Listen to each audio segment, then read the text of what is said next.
Hello, good morning student. पिछले अध्याय में हम लोगों ने पढ़ा था वेल्डिंग फ्लेम के बारे में। और जैसा कि ऑक्सी एसिटिलीन के मुताबिक 3 प्रकार के फ्लेम होते हैं, उसके बारे में हम लोगों ने सीखा था कि न्यूट्रल फ्लेम होता है, ऑक्सीडाइजिंग फ्लेम होता है, कार्बोराइजिंग फ्लेम होता है। हम लोगों ने देखा कि किस प्रकार से न्यूट्रल फ्लेम तैयार किया जाता है, ऑक्सीडाइजिंग फ्लेम तैयार किया जाता है और कार्बोराइजिंग फ्लेम तैयार किया जाता है।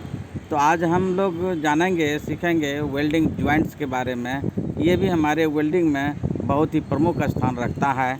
वेल्डिंग जॉइंट्स, हमें जॉइंट्स कहाँ पर करना चाहिए और कैसे करना चाहिए, इस तरह की जानकारी हम आज इसके बारे में जानेंगे। तो हमको पूरा जानकारी मिलेगी। तो आइए जानते हैं। तो इसके पहले हम लोग जान लेते हैं कि कुछ नोजल का चुनाव कैसे किया जाता है और विभिन्न मेटलों में इस तरह से नोजल का चुनाव कैसे किया जाता है, कौन से नंबर के नोजल मतलब उपयोग में लाया जाता है और कौन कौन से नोजल होते हैं। तो आइए कुछ वेल्डिंग नोजल साइज़ तथा चुनाव के बारे में जान लेते हैं। इसके बारे में वेल्डिंग नोजल क्या होता है? यह हुआ औजार होता है जिसमें दोनों गैसें ऑक्सीजन तथा एसिटिलीन को परस्पर उचित मात्रा में मिलाकर फ्लेम उत्पन्न करने के लिए जलाया जाता है। इसे ब्लो पाइप्स तथा वेल्डिंग टॉर्च भी कहते हैं। यह कॉपर का बनता है या बना रहता है।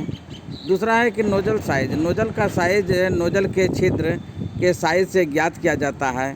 छोटे होल का नोजल पतले मेटल के लिए उपयोगी होता है, तो बड़े होल का नोजल मोटे मेटल के लिए उपयोगी होता है, क्योंकि अधिक हीट की आवश्यकता होती है। साधारणतः नोजल जो है ना, अग्रलिखित साइज़ों में पाया जाता है। जैसा कि हम लोग जानते हैं कि नोजल का साइज होता है और कौन कौन से साइज होते हैं, आइए जानते हैं। तो साइज का नंबर है 1, 2, 3, 4, 5, 7, 10, 13, 18, 25, 35, 45, 55, 70 तथा 90 है। अब हम चुनाव कैसे करेंगे नोजल का चुनाव, कि कौन सा नोजल का चुनाव हम किस प्लेट के लिए करेंगे। तो एक तरफ आप सारणी में देखेंगे कि प्लेट की मोटाई होती है, जैसे 0.8 mm, 1.2 mm, 1.6 mm, 2.4 mm, 3.2 mm। यानी प्लेट की मोटाई अगर हम 0.8 mm से 3.2 mm तक देखेंगे तो हमें नोजल का साइज 1, 2, 3, 5, 7 ये नोजल का साइज चुनना होगा। और उसके बाद 4 mm अगर मोटर की प्लेट की मोटाई होगी, 4 mm, 5 mm, 6.5 mm, तो 10, 13 और 18 नंबर की प्लेट की नोजल का चुनाव करना होगा।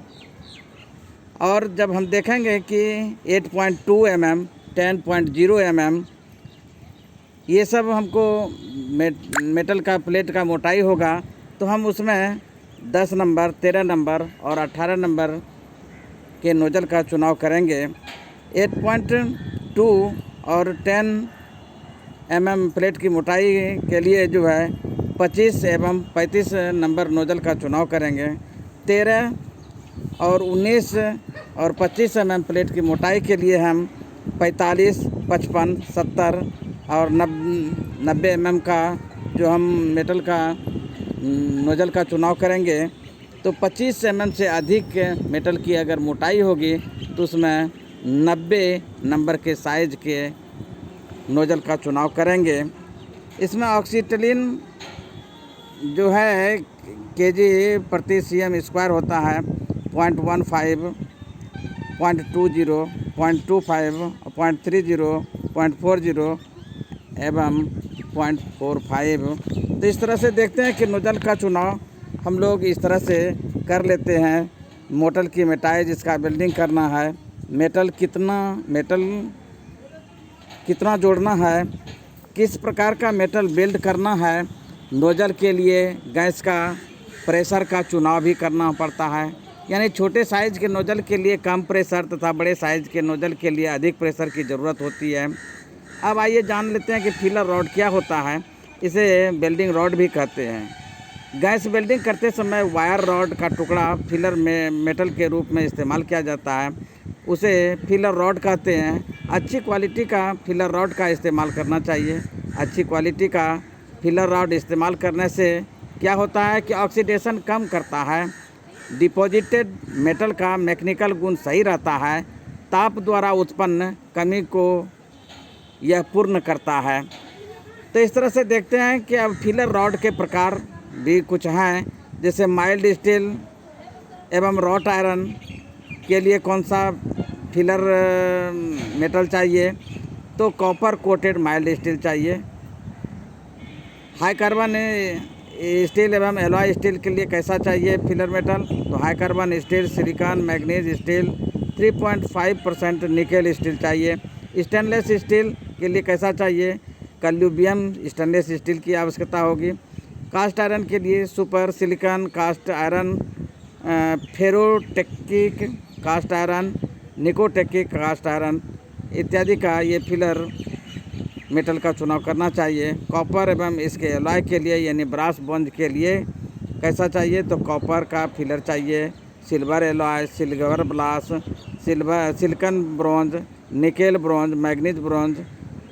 एल्युमिनियम एवं इसके एलॉय के लिए कैसा चाहिए फिलर मेटल, तो शुद्ध एल्युमिनियम 5% सिलिकॉन एल्युमिनियम एलॉय, 10 से 13% सिलिकॉन एल्युमिनियम एलॉय इत्यादि। जब फिलर रॉड का साइज अब क्या होता है कि फिलर रॉड का साइज इसके डायमीटर से ज्ञात किया जाता है, जैसे कि 1.6 mm, 3.15 mm, 5 mm एवं 6.3 mm यह वजन में प्राप्त किया जाता है। अब आइए कि फिलर रॉड का चुनाव, इसका चुनाव करते समय निम्नलिखित बातों पर ध्यान देना चाहिए कि वेल्डिंग करने वाले मेटल के प्रकार, वेल्डिंग करने वाले मेटल की मोटाई, ज्वाइंट के नेचर, फ्यूजन वेल्डिंग या ब्रेंच वेल्डिंग कितना मजबूत होना चाहिए, किस प्रकार का वेल्डिंग टेक्निक, लेफ्ट वार्ड या राइट वार्ड का इस्तेमाल किया जाता है या जा रहा है, मेटल की मोटाई, एज की तैयारी, रूट गैप एवं फिलर रॉड के डायमीटर का चुनाव। हम कुछ तालिका दिया हुआ है उसके बारे में हम लोग जान लेंगे कि उसी के अनुसार चुनाव, तालिका के अनुसार चुनाव करना चाहिए। जैसे मेटल की मोटाई दिया हुआ है कि 0.8 mm का, एज की तैयारी कैसी करनी चाहिए, तो स्क्वायर एज की तैयारी करनी चाहिए। रूट गैप कितना होना चाहिए, तो 2.4 mm होना चाहिए। फिलर रॉड का डायमीटर कितना चाहिए, तो 1.6 mm चाहिए। तो इस तरह हम देखते हैं कि 0.8 mm का अगर प्लेट की थिकनेस होती है तो उसमें 2.4 mm रूट गैप होना चाहिए और 1.6 mm का जो है फिलर रॉड का साइज चाहिए। तो नेक्स्ट लेते हैं कि 1.6 mm प्लेट की मोटाई, तो उसका स्क्वायर एज होना चाहिए। 3.2 जो है वो रूट गैप होनी चाहिए और 1.6 जो है फिलर रॉड का साइज चाहिए। जैसे 2.4 जो है मेटल की थिकनेस है, मेटल का थिकनेस है, तो उसका स्क्वायर एज होना चाहिए। 3.2 रूट गैप होना चाहिए और 1.6 जो है फिलर रॉड का साइज होना चाहिए। नेक्स्ट है आपका 3.2 mm थिकनेस का जो मेटल है उसमें 3.2 mm का रूट गैप चाहिए और 2.4 mm साइज का फिलर रॉड का होना चाहिए। जैसे 4 mm प्लेट की अगर थिकनेस है तो उसके लिए 80 डिग्री भी और 3.2 रूट गैप होना चाहिए और 3.2 mm का फिलर मटेरियल चाहिए, फिलर रॉड चाहिए। जैसे 5 mm का थिकनेस का अगर प्लेट की मोटाई है तो इसमें भी 80 डिग्री भी और रूट गैप 3.2 और 4 mm साइज का ये होना चाहिए, फिलर रॉड का साइज होना चाहिए। तो आइए हम कुछ वेल्डिंग टेक्निक के बारे में जानते हैं कि वेल्डिंग टेक्निक के कैसे क्या होता है, जो कि जानना बहुत ही ज़रूरी होता है। इसके बारे में आइए थोड़ा जान लेते हैं। तो वेल्डिंग टेक्निक मुख्यतः 2 प्रकार के होते हैं। जैसे फ्लैट पोजीशन में होता है, मैंने 3 प्रकार के होते हैं, वेल्डिंग टेक्निक जो है 3 प्रकार के होते हैं। फ्लैट पोजीशन में, ओवरहेड वेल्डिंग में और वर्टिकल वेल्डिंग में। ये 3 प्रकार के होते हैं। फ्लैट पोजीशन में क्या होता है, लेफ्ट वार्ड वेल्डिंग होता है, दूसरा राइट वार्ड वेल्डिंग होता है। तो ये हम लोग टेक्निक जान लेते हैं कि लेफ्ट वार्ड टेक्निक क्या होता है। तो आइए जानते हैं कि यह गैस वेल्डिंग का वह टेक्निक है जिसमें ज्वाइंट के राइट साइड से लेफ्ट साइड वेल्डिंग की जाती है। इसे 4 हैंड वेल्डिंग भी कहा जाता है। इसमें ब्लो पाइप दाएं हाथ में तथा फिलर रॉड बाएं हाथ में पकड़ी जाती है। ब्लो पाइप वेल्डिंग बीट के आगे तथा फिलर रॉड के पीछे रखी जाती है। ब्लो पाइप की टिप जॉब पर 60 डिग्री से 70 डिग्री का एंगल बनाते हुए तथा फिलर रॉड 30 डिग्री से 40 डिग्री कोण में रखी जाती है।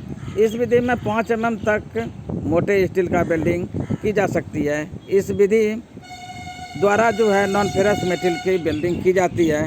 नेक्स्ट है आपका राइट वार्ड वेल्डिंग। यह गैस वेल्डिंग का वह टेक्निक है जिसमें ज्वाइंट के लेफ्ट साइड से राइट साइड वेल्डिंग की जाती है। इसे बैक वेल्डिंग भी कहा जाता है तथा फिलर रॉड को पीछे रखा जाता है। ब्लो पाइप की टिप जॉब के साथ 40 से 50 डिग्री का कोण बनाती है तथा फिलर रॉड 30 से 40 डिग्री कोण में रखी जाती है। इस विधि में 5 mm से अधिक मोटा मेटल की वेल्डिंग की जाती है और यह विधि मोटा मेटल स्टील जोड़ने में सबसे सस्ती विधि होती है। तो नेक्स्ट है आपका ओवरहेड वेल्डिंग। ओवरहेड वेल्डिंग में इस विधि में क्या होता है कि जॉब को नीचे से ऊपर की तरफ देखते हुए वेल्ड करना पड़ता है। इस विधि की आवश्यकता उस समय पड़ती है जब जॉब किसी स्थान पर फिट किया हो तथा वेल्डिंग टेबल के ऊपर न रखा जा सके। इसमें ब्लो पाइप को अर्धगोल चक्कर में घुमाना चाहिए और फिलर रॉड को आगे पीछे झूलाना चाहिए ताकि पिघली हुई मेटल चारों तरफ फैल जाए, यानी फैलती रहे। नेक्स्ट है आपका वर्टिकल वेल्डिंग। अब क्या होता है वर्टिकल टेक्निक, तो आइए जानते हैं। इसमें क्या होता है कि जॉब वेल्ड करते समय वेल्डिंग टेबल के साथ 90 डिग्री का कोण बनाया जाता है तो उसे वर्टिकल वेल्डिंग करते हैं। यानी वेल्डिंग टेबल के साथ 90 डिग्री का कोण अगर बने तो उसे वर्टिकल वेल्डिंग करते हैं। इस विधि में वेल्डिंग ऊपर से नीचे या नीचे से ऊपर की ओर की जाती है। इसमें फिलर रॉड का कोण 30 डिग्री रखा जाता है तथा ब्लो पाइप जॉब के साथ कोण प्लेटों की मोटाई पर निर्भर करता है तथा 25 डिग्री से 90 डिग्री तक रखा जाता है। अब आइए जानते हैं कुछ बेसिक ज्वाइंट के बारे में, जो कि हम आज वेल्डिंग ज्वाइंट के बारे में जानना चाह रहे हैं। उसके बारे में कुछ बेसिक ज्वाइंट के बारे में जानते हैं। तो बेसिक ज्वाइंट भी 5 प्रकार के हैं कुछ, जैसा कि आप देख रहे हैं। इसमें ये एज है, वेल्डिंग ज्वाइंट के पहले एज तैयार किया जाता है और कौन कौन से एज होते हैं इसके बारे में हम लोग थोड़ा जान लेते हैं कि इसके लिए एज का जानना ज़रूरी होता है कि कौन कौन से एज होते हैं। इसके बारे में जानना बेहद ही ज़रूरी हो जाता है। स्क्वायर एज है, आप गौर से देखेंगे फिगर में, स्क्वायर एज है, जैसा स्क्वायर वर्गाकार होता है उस तरह का एज है, इसका किनारा है। सिंगल भी, यानी दोनों प्लेटों के बीच का वो देखिए कि एकदम भी आकृति का है। डबल भी तो प्लेट के दोनों तरफ देखिएगा कि भी आकृति का चित्र में बना हुआ है। और सिंगल यू, इस तरह के प्लेट में देख रहे हैं कि दोनों के एज पर जो है सिंगल यू बना हुआ है। डबल यू, प्लेट के दोनों तरफ डबल यू बना हुआ है। और सिंगल जे। तो ये था जोड़ का एज, मतलब प्रदर्शन कहिए कि प्रदर्शन के बारे में। और वेल्डिंग जो है ज्वाइंट्स इस तरह से किया जाता है। तो वेल्डिंग ज्वाइंट जो होते हैं वो मुख्यतः 5 प्रकार के होते हैं। आइए जानते हैं कौन कौन से प्रकार होते हैं। कि लैप जोड़ यानी लैप ज्वाइंट, बट जोड़, टी जोड़ यानी T joint, corner joint, edge joint. तो आइए एक एक करके जो है हर ज्वाइंट के बारे में जानते हैं। जैसे लैप जोड़ क्या होता है, 2 प्लेटों को एक दूसरे पर चढ़ाकर वेल्डिंग का जोड़ लगाया जाता है। तो इस जोड़ को लैप जोड़ कहते हैं। यानी लैप जोड़ मतलब ओवरलैप, एक प्लेट को दूसरे ऊपर चढ़ा करके और जो वेल्डिंग की जाती है उसे ही लैप जॉइंट कहते हैं। यह जोड़ सबसे सरल जोड़ है क्योंकि ओवरलैप से बने फिलेट में आसानी से वेल्ड धातु भरी जा सकती है। आप चित्र में भी देख रहे हैं कि single fillet lap joint, double fillet lap joint, तो इस तरह से आप देख रहे हैं कि इस तरह से लैप जॉइंट होता है। नेक्स्ट आइए चलते हैं बट जोड़। बट जोड़ यानी दो प्लेटों को बिल्कुल समांतर रूप में रख करके और सटा करके जो वेल्डिंग की जाती है, इसमें जोड़ी जाने वाली दो प्लेट एक सीध में रखकर जोड़ लगाया जाता है। यह जोड़ मजबूत होता है क्योंकि इस जोड़ में गहराई तक वेल्ड धातु पहुंचकर वी शेप में सबसे पहली बीट को रूट रन कहा जाता है। जैसा कि आप फिगर में देख रहे हैं बट ज्वाइंट, इसे ही बट ज्वाइंट कहते हैं। इन दो प्लेटों को सटा करके जो ज्वाइंट की जाती है, वेल्डिंग की जाती है, उसे ही बट ज्वाइंट कहते हैं। नेक्स्ट है टी ज्वाइंट। टी ज्वाइंट में क्या होता है कि वेल्डिंग के दौरान या वेल्डिंग रॉड को रखने के लिए जो साधन काम में लेते हैं उसे वेल्डिंग रॉड होल्डर कहते हैं। यह चमड़े की सिलाई करके तैयार किया जाता है। इसमें जोड़ी जाने वाली दो प्लेटों को एक दूसरे के ऊपर 90 डिग्री में रखकर जोड़ लगाया जाता है। इस कारण यह टी जोड़ कहलाता है। सिंगल फिलेट से डबल फिलेट में बनाकर ये जोड़ हमेशा मजबूती प्रदान करता है। डिस्टोरेशन को रोकने के लिए सबसे पहले किनारों पर टैकिंग कर लेना पड़ता है। इसके बाद अधिक मजबूती देने के लिए प्लेट के दोनों तरफ वेल्डिंग की जाती है, जैसा कि आप टी ज्वाइंट फिगर में देख रहे हैं। और इसी तरह से फिगर में टी ज्वाइंट वेल्डिंग होता है। आइए नेक्स्ट जानते हैं कॉर्नर ज्वाइंट क्या होता है। कॉर्नर ज्वाइंट यानी कॉर्नर ज्वाइंट होता है दो प्लेटों को कोने पर लगाकर या रखकर जोड़ लगाने पर जो जोड़ बनता है वह कॉर्नर ज्वाइंट कहलाता है। और जैसा कि आप फिगर में देख रहे हैं कि एक प्लेट के ऊपर दूसरा इस तरह से रखा जाता है कि कॉर्नर बनता है। और कॉर्नर जब बन जाता है तो उस पर जो कॉर्नर पर ज्वाइंट मारा जाता है, वेल्डिंग की जाती है, तो इस तरह के वेल्डिंग को हम कॉर्नर ज्वाइंट कहते हैं। आइए नेक्स्ट हम लोग जानते हैं कि हाफ ओपन कॉर्नर ज्वाइंट। इसी तरह से हाफ जब हम प्लेट की थिकनेस के ऊपर लेते हैं और उस पर वेल्डिंग की जाती है तो वो हाफ ओपन कॉर्नर ज्वाइंट होता है। और फुल ओपन कॉर्नर ज्वाइंट, तो अगर फुल ओपन उसका थिकनेस रहता है तो उस तरह से प्लेट का, जैसा कि चित्र में देख रहे हैं कि ये फुल ओपन कॉर्नर ज्वाइंट है। नेक्स्ट आइए एज ज्वाइंट। अब एज ज्वाइंट क्या होता है, यानी किनारों का ज्वाइंट। एज मीन्स किनारा होता है। शीट मेटल में ऐसे किनारों को जोड़ा जाता है जिससे शीट की लाइफ बढ़ जाती है। यह जोड़ बट जोड़ की भांति ही होता है, परंतु यह जोड़ पतली चद्दरों पर लगाया जाता है। ऐसे जोड़ लगाते समय जोड़े जाने वाले किनारों को थोड़ा थोड़ा मोड़ दिया जाता है, जिससे किनारे मोटे हो जाते हैं। इससे किनारों के खराब होने का डर नहीं रहता है। तो इस तरह से हम लोग देखें कि ज्वाइंट के बारे में देखें, 5 प्रकार के ज्वाइंट के बारे में सीखें। अब आइए कुछ वेल्डिंग के प्रकार के बारे में जान लेते हैं। वैसे तो पिछले वीडियो में भी हम लोगों ने देखा था कि वेल्डिंग के प्रकार क्या होता है। आइए जान लेते हैं कुछ हम लोग। तो इसमें क्या होता है कि वेल्डिंग द्वारा मेटल को परमानेंट ज्वाइंट बनाया जाता है। यानी क्या होता है, वेल्डिंग द्वारा मेटल को परमानेंट ज्वाइंट बनाया जाता है। यह बहुत पुराना तरीका है। करीब 1500 बरस पहले भी वेल्डिंग की जाती थी। उस समय अधिकतर फोर्ज वेल्डिंग का इस्तेमाल किया जाता था। अभी अधिकतर निम्न प्रकार के या आगे जो हम बताने जा रहे हैं उस प्रकार की वेल्डिंग इस्तेमाल की जाती है। जैसा पहला है कि फ्यूजन वेल्डिंग क्या होता है, इसे नॉन प्रेशर वेल्डिंग भी कहा जाता है। इसमें समान मेटल के दोनों एज को मेल्टिंग पॉइंट तक गर्म करके बिना फिलर मेटल के साथ बिना प्रेशर के मेटल को एक साथ जोड़ने की क्रिया को फ्यूजन वेल्डिंग कहते हैं। इससे ज्वाइंट अस्थायी बनता है। नेक्स्ट है आपका नॉन फ्यूजन वेल्डिंग। इस विधि में समान या भिन्न यानी सिमिलर और डिसिमिलर मेटल के एज को बिना बिना मेल्ट किए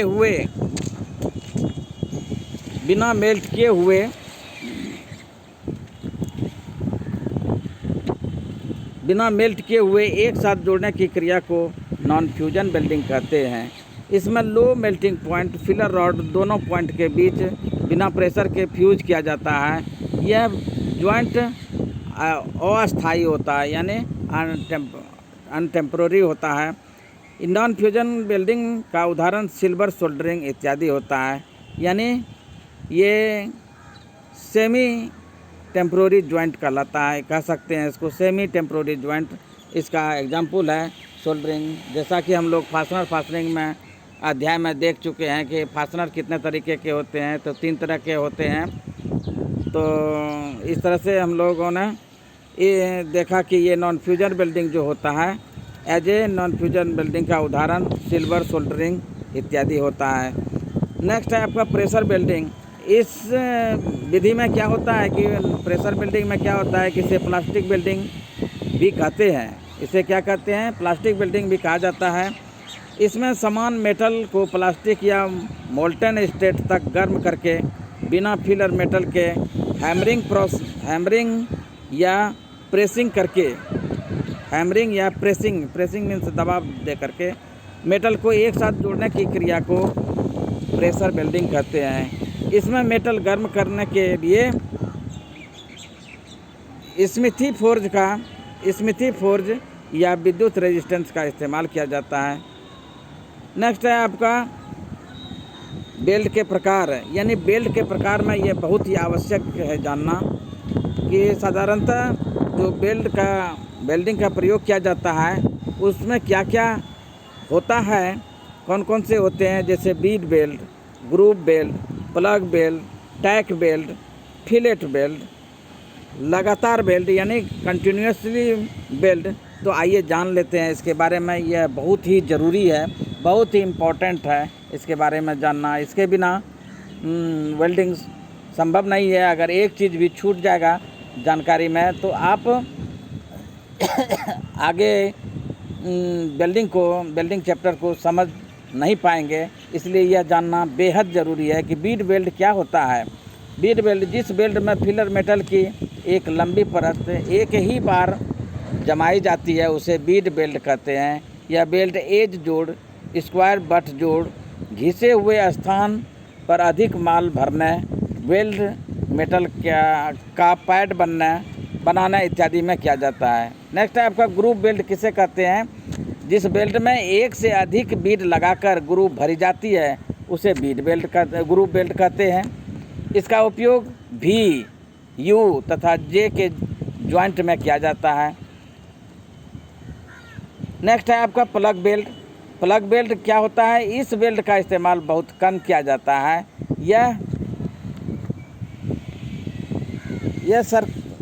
यह सर्कुलर तथा स्लॉटेड लैब जॉइंट के लिए इस्तेमाल किया जाता है, प्रयोग किया जाता है। प्लग बेल्ट क्या होता है? सर्कुलर तथा स्लॉटेड लैब जॉइंट के लिए इसका इस्तेमाल किया जाता है। नेक्स्ट है आपका टैक बेल्ट। टैक बेल्ट कभी कभी कई पार्ट्स एक साथ जोड़े जाते हैं। इस पार्ट्स को उचित स्थान पर रखने के लिए या 2 लंबे प्लेटों को एक साथ जोड़ने के लिए कई जगहों पर छोटे छोटे बेल्ट बनाना पड़ते हैं। बेल्ट यानी टाँके लगाने पड़ते हैं जिससे कि हमारा वो जॉब या प्लेट स्थिर रह सके। इस तरह से करने के लिए हम जो टैंक करने के पार्ट्स उचित स्थान पर रहते हैं एवं वेल्डिंग का कार्य एक सिरे से दूसरे सिरे तक एक सिरे से पूरा किया जाता है। वेल्डिंग करते समय टैक बेल्ट मेटल में पूरी तरह विलीन हो जाना चाहिए ताकि देखने में सुंदर लगे। तो इस तरह से टैकिंग लगाना चाहिए कि बाद में जब हम भरने लगे, पूरा बेल्ट करने लगे एक तरफ से, तो हमारा टैक जो है जो लगाए हैं पहले से वो पूरा भर जाना चाहिए और देखने में हमारा सुंदर लगे। तो उसे ही हम लोग टैक बेल्टिंग कहते हैं, टैक बेल्ट कहते हैं। नेक्स्ट आइए आपका फिलर बेल्ट। फिलर बेल्ट क्या होता है? जिस बेल्ट से 2 प्लेटों के बीच बने कोनों को जोड़ा जाता है। जिस वेल्ड से दो प्लेटों के बीच बने कोनों को जोड़ा जाता है उसे फ्लैट वेल्ड कहा जाता है। जब फिलर मेटल की तह का सतह समतल, ऊपर को उठा हुआ या नीचे को घुसा रखा जाता है, उसे क्रमशः फ्लश फिलेट, कॉन्वेक्स फिलेट एवं कॉनकेव फिलेट कहा जाता है। और इस तरह से नेक्स्ट हम आइए जानते हैं कि कंटिन्यूअस बेल्ट क्या होता है, यानी लगातार बेल्ट। जो बेल्ट बिना खाली स्थान छोड़े लगाए जाते हैं उसे लगातार बेल्ट या कंटिन्यूअस बेल्ट कहते हैं। यह जोड़ों को लीक प्रूफ एवं मजबूत बनाने के लिए किया जाता है। तो हम लोगों ने ये बेल्ट के बारे में सीख रहे हैं। नेक्स्ट और लास्ट है इंटरमीडिएट बेल्ट। यह बेल्ट जो बीच में खाली स्थान छोड़कर लगाए जाते हैं उसे हम इंटरमीडिएट बेल्ट कहते हैं। जॉब के किनारों को तैयार करना, अच्छी एवं मजबूत वेल्डिंग करने के लिए जॉब के किनारों की तैयारी की जाती है। इसके लिए किनारों का उपयुक्त डिजाइन सोचना पड़ता है कि किस प्रकार का एज बनाया जाए ताकि वेल्डिंग मजबूत एवं सुंदर हो। लैप जॉइंट में किनारों की तैयारी की आवश्यकता होती है। साधारणतः आवश्यकता होती है, परंतु बट टी जॉइंट में पूर्ण पेनिट्रेशन के लिए एज बनाना अति आवश्यक होता है। जॉब की मोटाई के अनुसार किनारों की तैयारी करना आवश्यक हो जाता है। और जब एज की तैयारी हम कर लेते हैं तो वेल्डिंग उसके द्वारा भरी जाती है। उसे ही हम अच्छी वेल्डिंग की परिभाषा दे सकते हैं कि अच्छी वेल्डिंग करने का तरीका हम बता सकते हैं कि किस तरह से वेल्डिंग की जाती है। तो आज हम लोगों ने सीखा वेल्डिंग जॉइंट के बारे में। तो ये दोस्तों, ये बहुत ही इम्पोर्टेंट सब्जेक्ट है, इम्पोर्टेंट टॉपिक है, जो कि वेल्डिंग की टेक्निक को जानना अति आवश्यक है। इस चैप्टर से रिलेटेड अगर आप शुरू से इस टॉपिक को शुरू से अंत तक ध्यान से देखेंगे तो आपका इससे रिलेटेड कोई भी क्वेश्चन आपका नहीं छूटेगा। जैसा कि आप जानते हैं कि यह NSQF लेवल 5 सिलेबस के अनुसार वीडियो तैयार किया जा रहा है, इसलिए इसे लाइक, सब्सक्राइब और शेयर करना नहीं भूलेंगे। धन्यवाद।